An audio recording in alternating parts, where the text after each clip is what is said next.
नमस्कार, city big news देख रहे हैं आप और मैं हूं आपके साथ साक्षी सोनी। अभी तक अगर दिवाली की बात की जाए, त्योहारी सीज़न की बात की जाए तो वो दिन दूर नहीं है जब 10 से 15 दिन के अंदर दिवाली आने वाली है। और अगर आज देखा जाए तो दशहरा करीब आ चुका है, लेकिन अब सबसे बड़ा सवाल ये है कि क्या हरियाणा के अंदर पटाखे बैन कर दिए जाएंगे। तो आपको बता देते हैं कि AQI यानी कि एयर क्वालिटी इंडेक्स किस रेट के ऊपर पहुंच चुका है पूरे हरियाणा के अंदर। और अगर हिसार की बात की जाए तो हिसार की आबोहवा क्या अभी से खराब होने लगी है।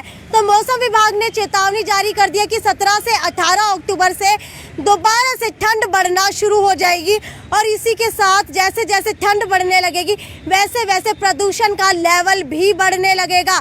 हालांकि अभी तक हिसार की आबोहवा बिल्कुल ठीक है, क्योंकि एयर क्वालिटी इंडेक्स के अंदर 115 दर्ज किया गया है हिसार का AQI। और जो ये पीछे आप लोग बोर्ड देख पा रहे हैं, इसके अंदर कहीं ना कहीं जो है लगातार ये तस्वीरें आप लोग देख पा रहे होंगे।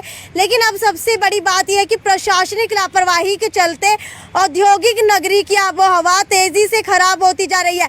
और हिसार की बात की जाए तो हिसार के इंडस्ट्रियल एरिया में भी कई इंडस्ट्रीज है जिसके चलते आबोहवा, ये देखिए 115 हिसार का AQI दिखाया जा रहा है 2021 10-15। Wear mask, stay safe. नगर निगम हिसार के द्वारा जो प्रयास किए जा रहे हैं वो भी इस बोर्ड के ऊपर लगातार दिखाई देते रहते हैं। और अब बात आती है कि अगर बात की जाए सबसे ज़्यादा खराब आबोहवा कहाँ की हो चुकी है तो बल्लभगढ़ की बताई जा रही है। जी हाँ, वहाँ का AQI 333 पर पहुँच गया है। इसके अलावा दूसरे नंबर के ऊपर मुरादाबाद है जहाँ का AQI 280 पर पहुँच गया है। तीसरे नंबर पर यमुनानगर है जहाँ का AQI 272 के ऊपर पहुंच गए। और आंकड़ों के अनुसार फरीदाबाद का AQI 222 है, गाजियाबाद का 223, दिल्ली का 182, ग्रेटर नोएडा का 214, गुड़गांव का 172 और मानेसर का 185 रिकॉर्ड किया गया है। और अगर हरियाणा की बात की जाए तो हरियाणा राज्य प्रदूषण नियंत्रण बोर्ड की रीजनल ऑफिसर स्मिता कनोडिया ने यह भी बताया कि 2 दिन पहले commission for air quality management in NCR यानी कि दिल्ली साइड की सब कमेटी की बैठक हुई है और उसके अंदर ये फैसला लिया गया है कि दिल्ली के अंदर कंट्रोल करने के लिए पटाखे के ऊपर बैन लगा दिया जाएगा। लेकिन हरियाणा की बात की जाए तो हरियाणा में अभी तक ऐसा कोई डिसीजन नहीं लिया गया है। फरीदाबाद समेत दिल्ली NCR के बढ़ते प्रदूषण को देखते हुए commission for air quality management in NCR की सब कमेटी बैठक में एक ये भी फैसला लिया गया है कि ग्रेप लागू कर दिया जाएगा। जी हाँ, ये ग्रेप कोई खाने वाला फ्रूट नहीं है, बल्कि आपको बता देते हैं कि ग्रेडेड रिस्पॉन्स एक्शन प्लान है और इसको लागू करने की सिफारिश कर दी गई है, क्योंकि कहीं ना कहीं जो है प्रदूषण बढ़ने लगा है और शुक्रवार से ही ये ग्रेप लागू हो जाएगा। इसके बाद बहुत सारी बंदिशें बढ़ा दी जाएंगी।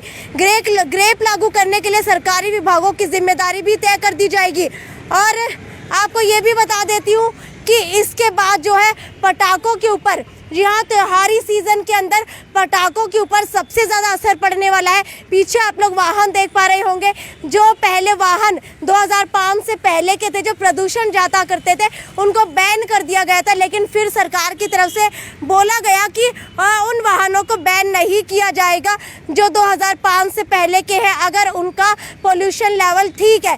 लेकिन हो सकता है कि ग्रेप लागू करने के बाद, बंदिशें बढ़ने के बाद जो ऐसे वाहन हैं जहां से प्रदूषण ज़्यादा होता है, पोल्यूशन ज़्यादा होता है, उनको बैन कर दिया जाए अब त्योहारी सीज़न के ऊपर। और ये भी हो सकता है कि हरियाणा के अंदर, जी हाँ, हरियाणा के अंदर पटाखे बैन कर दिए जाए, जैसा कि हर साल पिछले 1 या 2 सालों से होता आ रहा है। दशहरा और दीपावली जब भी आने वाली होती है तो पटाखों के ऊपर बैन लगा दिया जाता है ताकि पोल्यूशन ज़्यादा ना हो। लेकिन इसके अंदर भी कहीं ना कहीं 2 नंबर के अंदर, जी हाँ, 2 नंबर के अंदर गैर कानूनी तरीके से पटाखों को बेचा जाता रहा है। और हो सकता है कि इस बार भी पटाखों को गैर कानूनी तरीके से बेचा जाएगा, क्योंकि एक्शन हमेशा बाद में लिया जाता है। जब तक पटाखे फैक्ट्री के अंदर बंद करके सभी दुकानों के अंदर, वेयर हाउस के अंदर स्टॉक हो जाते हैं, उसके बाद फैसला लिया जाता है कि पटाखे नहीं जलाने दिए जाएंगे। लेकिन भाई व्यापारी है और व्यापारी इतना ज़्यादा नुकसान सहन नहीं कर सकते।